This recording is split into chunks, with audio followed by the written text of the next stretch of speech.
Ascolta, ma io so che lì fuori dalla fabbrica avevi la macchinetta distributrice automatica dei gnocchi. Posso andare a vedere se sei seccato? Dai, proviamo. Assolutamente. Allora, Parti, dai. boh, ci vediamo Mi dopo fido, allora, ci Gigi vediamo Botto che dopo. gnocchi e nonno. Ci vediamo dopo.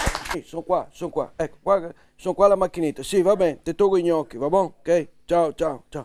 Ecco, scusa Gigi, sono qua da gnocchi. Ora vediamo un po' la macchinetta come funziona. Buongiorno signor, Buongiorno. benvenuto alla macchinetta dei gnocchi de patata e polenta che sa da polenta. Bene, come funziona? De cosa gal bisogno signor? Niente, volevo qualcosa dei gnocchi. Cosa cavi?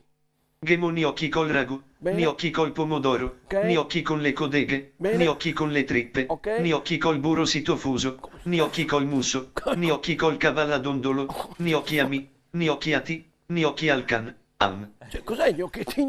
No, volevo solo... Beh dai, vuoi testare quelli gnocchi al sito burro sito fuso. Cavi anche polenta per caso?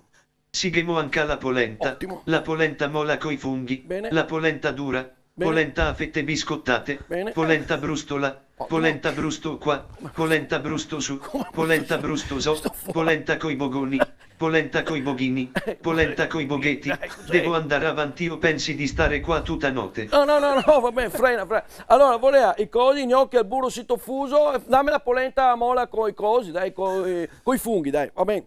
Bene, Ottimo. te la scaldo o la mangi fredda ingiassata così ti brontola la panza e devi correre a sentarti sul water e starci una mezz'oretta abbondante. No, se le scalda il nonno, le pannono. Va bene, dai, quanto che devo? Sono 11 euro e 2 centesimi e mezzo. Beh, un attimo, aspetta che ho solo un 20 attaccato. Dove si metti? Qua? Ecco qua, bene, ok. E il resto? Mi dispiace caro il mio Giandone, ma la macchinetta non dà resto neanche se ti mangi i gnocchi con le mani ingruppate di drio alla schiena e cati sulla polenta calda di boio con la canuccia che dopo ti scotti la lingua e ti resta la vesighetta, che sei ti a ciaparci contro con la lingua e ti fa un fastidio cambisso. Mi dispiace caro, mi dispiace caro il mio Giandone. Capì. Vabbè, ok, niente resto. Ogni volta mi freghi il resto. Vabbè, dai, dove si ritira il prodotto? Ah, eccolo qua. Bene, ok, grazie, arrivederci. Grazie, arrivederci e mi saluti tutti i Sandroni in studio. Ok. Ah, e dici alla Angela Boloni Sì. che se viene qui ci preparo io un bel piattino di gnocchi di patata. Va bene. Parola di Severino Maronia. Ok, vabbè, te lo dico, vabbè, ok. Oh, tanto con i gnocchi pannono, ci vediamo, ciao, grazie.